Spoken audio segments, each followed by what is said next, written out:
হ্যাঁ, good evening my dear student. আমি আজকে ইন্টারোগেটিভ সেন্টেন্স উপর ভয়েস কিভাবে হচ্ছে, সমস্ত ইন্টারোগেটিভ সেন্টেন্সগুলো কিভাবে ভয়েসগুলো হয় আমি অবশ্যই দেখিয়ে দিব।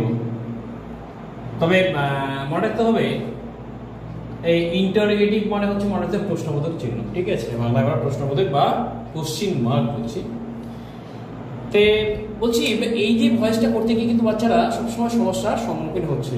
তা আশা করা যায় এই ভিডিওটা দেখার পরে তোমাদের কোনোদিন আর ইন্টারোগেটিভ সেন্টেন্সের উপর ভয়েস চেঞ্জ করতে গিয়ে অসুবিধায় তোমরা পড়বে না বা হবে না। তো লেটস স্টার্ট। মনে রাখতে হবে আমি প্রত্যেকটা দিচ্ছি, যেমন হচ্ছে ডাজ প্রেজেন্ট টেন্সের উপর, ডিড হচ্ছে পাস্ট টেন্সের উপর, ইজ কন্টিনিউয়াস টেন্সের উপর, ওয়াজটা হচ্ছে প্রেজেন্ট কন্টিনিউয়াস টেন্সের উপর, এটা ওয়াজটা হচ্ছে পাস্ট কন্টিনিউয়াস টেন্সের উপর, হ্যাজটা হচ্ছে মনে রাখতে হবে ঠিক আছে পারফেক্ট টেন্সের উপর, অর্থাৎ প্রেজেন্ট পারফেক্ট টেন্সের উপর দিয়েছি বা করেছি, ঠিক আছে? যতগুলো হয় সবগুলো আজকে করে দেবো। তাহলে অবশ্যই আমরা সূত্র অনুযায়ী চলে যাব, কিন্তু সবার আগে মনে রাখতে হবে এই ভয়েসটা করতে গিয়ে আমার সবার আগে মনে রাখতে হবে যে সাবজেক্ট ভার্ব অবজেক্ট, সাবজেক্ট আচ্ছা ভার্ব অবজেক্ট, ওকে? আমি 1 2 3 হিসাবে লিখলাম। মনে রাখতে হবে কিছুই না, এই ডাজ একটা সমস্যা হয়ে দাঁড়াবে প্রত্যেকের। বলছি কিভাবে লিখবো, কি করবো? তো মনে রাখতে হবে আমি ডিরেক্টলি আমি মুছে দিলাম, ঠিক আছে? ডাজ নেই, ঠিক আছে? তাহলে সোজাসুজি জায়গাটা আমি ফাঁকা রেখে দিলাম, ওকে? তাহলে প্রথমে 1 নম্বর কি লিখবো? তাহলে 1 নম্বর রুমটা লিখবো, এখানে ছোট হাতের লিখবো।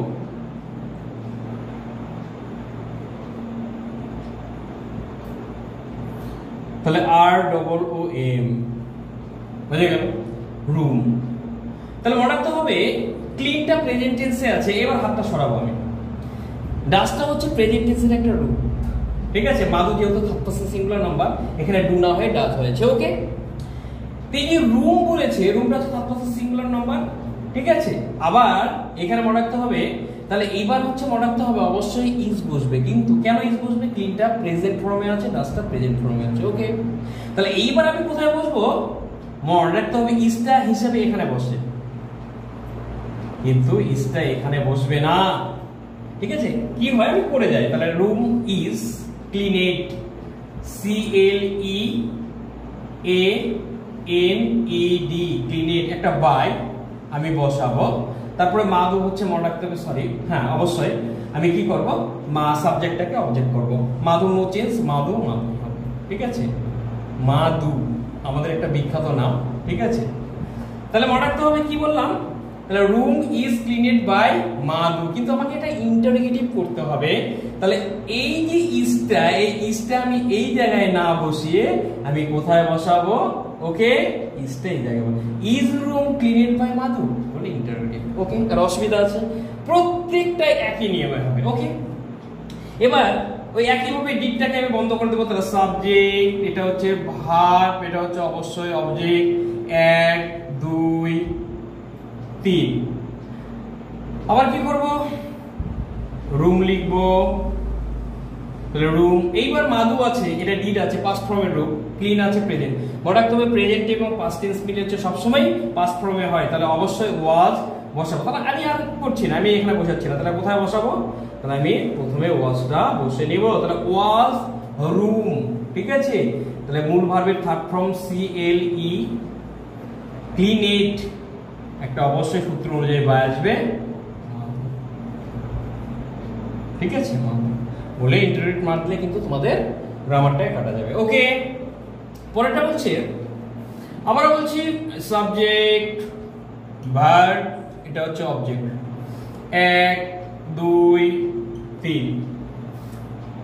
তাহলে মনে রাখতে হবে তাহলে ইজ মাধু ক্লিন, হ্যাঁ বলেছি ক্লিনিং দ্য রুম। তাহলে একটা আমি কাজ করব, একটা কোথায়? তাহলে মনে রাখতে হবে দ্য রুম, ঠিক আছে? এবার কি হবে? যেহেতু ইজ দেওয়া আছে, কোনো সেন্টেন্সে যদি ইজ ওয়াজ, ঠিক আছে, যে কোনো বি ভার্ব এম আর ওয়াজ আর যদি উল্লেখ থাকে তাহলে একটা অবশ্যই বিং বসাতে হয়। এবার হচ্ছে মনে রাখতে হবে আমি এবার দা রুমটাকে করলাম অবজেক্টকে সাবজেক্ট করলাম, এবার মনে রাখতে হবে ঠিক আছে এখানে হচ্ছে ইজ বসাবো, কিন্তু বিংটা কোথায় বসাবো, তাহলে ইজ দা রুম। এইবার যখন অবজেক্টকে সাবজেক্ট করব, আবারও বলছি অবজেক্টকে যখন সাবজেক্ট করব তারপরে 100% আমি বিংটা বসাবো। কি আবারও বলছি অবজেক্টকে যখন সাবজেক্ট করব করার পরে ঠিক আছে আমি বিংটা বসাবো, B E I N G being. তাহলে is the room being cleaned, সি ক্লিনেড বাই কে মাধু। Okay interrogative mark. এই ওয়াজটা পাস্ট কন্টিনিউয়াস টেন্স একই ভাবে আমি করব অবশ্যই। মাধু সাবজেক্ট, ক্লিনিং ভার্ব, এটা হচ্ছে অবশ্যই অবজেক্ট। আমি 1 2 এখানে 3 আমি নাম্বারিং করলাম, আবার ওখান থেকে করব দা রুম। দা রুম মনে রাখতে হবে ওয়াজ আছে ঠিক আছে, তাহলে the room third person singular number ওয়াজই বসবে, তাহলে ওয়াজ বসালাম, ওয়াজের সঙ্গে একটা বিং বসবে। আমি বলেছি অবজেক্ট করার অবজেক্টকে সাবজেক্ট করার পরে সেই বিংটা বসবে।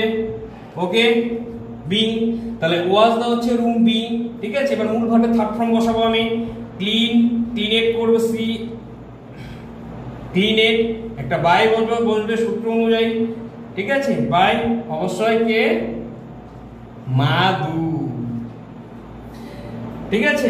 এবার হচ্ছে পারফেক্ট টেন্সে একটা করি, প্রেজেন্ট পারফেক্ট টেন্সের। আবার হচ্ছে সাবজেক্ট, এটা ভার্ব, এটা অবজেক্ট।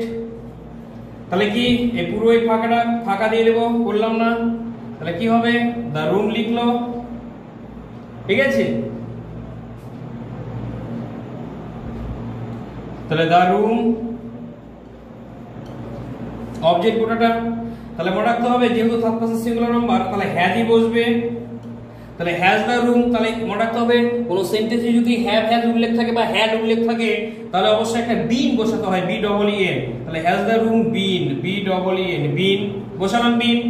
এবার মূল ভার্বের কাজ হবে কি থার্ড পারসন পিপি করতে হবে, ক্লিনেড বাই মাধু ইন্টারোগেটিভ মার্ক। ওকে এখানে একটু ভুল হয়েছে, আমি ক্ষমা চেয়ে নিচ্ছি। এখানে সব জায়গায় দা করবে, ওকে এখানে দা করবে, এখানে দা করবে, ওটা দা রুমটাই অবজেক্ট। ওকে দাগ দিয়েছি কিন্তু লিখিনি ঠিক আছে। এরপরে তোমরা হচ্ছে দেখবে, এরপরে হচ্ছে মনে রাখতে হবে পাস্ট পারফেক্ট টেন্সটা, হ্যাঁ দেখবে একটু অবশ্যই ইন্টারোগেটিভ সেন্টেন্সে এগুলো ভাগ। তাহলে মনে রাখতে হবে হ্যাড মাধু ক্লিনেড দা রুম, এটা হচ্ছে মনে রাখতে হবে perfect tense past perfect. Will Madhu হচ্ছে ক্লিন দা রুম, এটা হচ্ছে অবশ্যই ফিউচার টেন্স। মানে এক কথায় মনে রাখতে হবে সবই ইন্টারোগেটিভ, সব টেন্সের উপরই বেস করে করা হয়েছে। তাহলে হু ক্লিন দা রুমে ডিরেক্টলি কোশ্চেন মার্ক জাতীয় অর্থাৎ হু দে ডাব্লিউএস কোশ্চেন দিয়ে এখানে বলা হচ্ছে ইন্টারোগেটিভ সেন্টেন্স।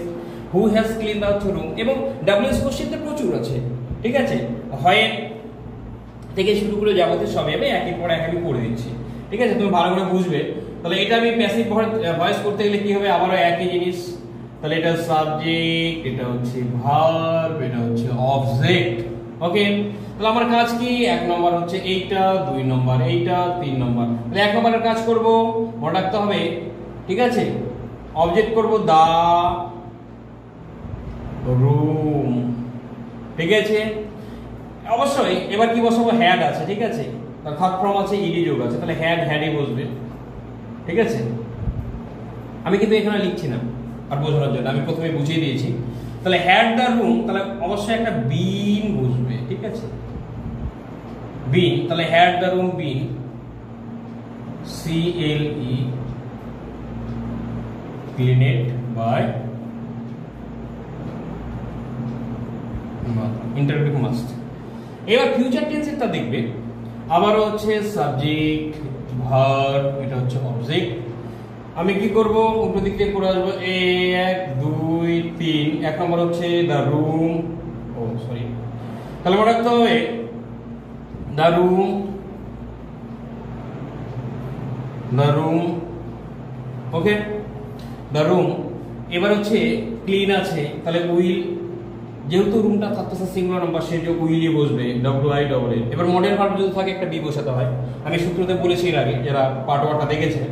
তাহলে উইল দ্য রুম একটা বিটা কোথায় বসবে, আবার বলছি অবজেক্টকে সাবজেক্ট করার পরে বিটা বসাতে হয়। বি বিং বি যে কোনো জিনিস, অর্থাৎ যে কোনো হচ্ছে বি বিং বি এই ভার্বগুলো যদি বসাতে হয় সেগুলো হচ্ছে অবশ্যই অবজেক্টকে সাবজেক্ট করার পরে। তাহলে উইল দ্য রুম বি, এবার মূল ভার্বের কি হবে, clean it.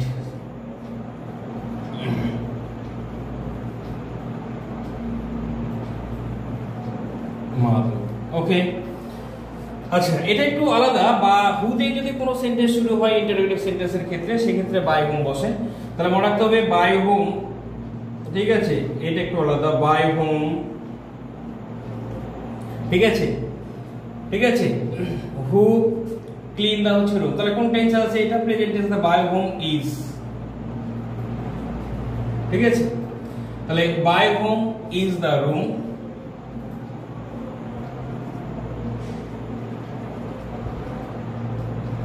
Okay, interrogative must. কেন? এর সূত্র আছে প্রথমে কি, ডাব্লিউএস অফ কোশ্চেনে যদি হু থাকে তাহলে অবশ্যই আমি প্রথমে বাই হুম করব, বাই হুম বসালাম। এইবার মনে রাখতে হবে সেই ভার্বের কাজ হবে যে কোনো হ্যাভ ভার্ব হতে পারে, মডেল ভার্ব হতে পারে, বি ভার্ব হতে পারে। তাহলে বি ভার্ব এখানে যে কেন প্রেজেন্ট টেন্সে আছে সেই অনুযায়ী বি ভার্ব বসলো ইজ।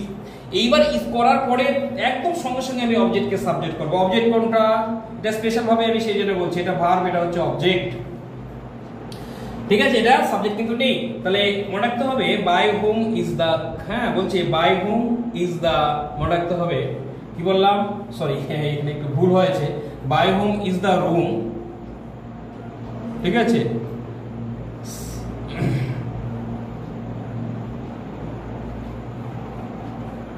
ক্লিন ইট, এটা right, by whom is the room clean it. Okay, তাহলে আবারও বলছি বাই হোম হু এর বদলে বাই হোম, তারপরে হচ্ছে বি ভার্ব বসলো একটা, যেহেতু এটা প্রেজেন্ট টেন্সে আছে, প্রেজেন্ট টেন্সে ইজ বসলো, আমি অবজেক্টকে সাবজেক্ট করলাম দা রুম। এইবার হচ্ছে মনে রাখতে হবে যে ভার্ব আছে তাকে লাস্টে বসিয়ে দিলাম, ক্লিন ইট, এটাই নিয়ম।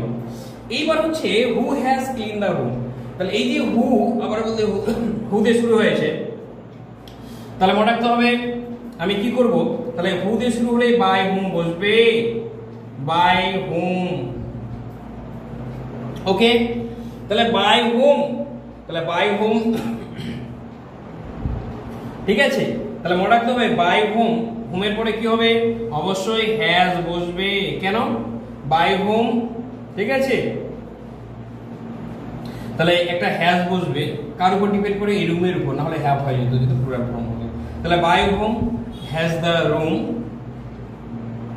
ঠিক আছে।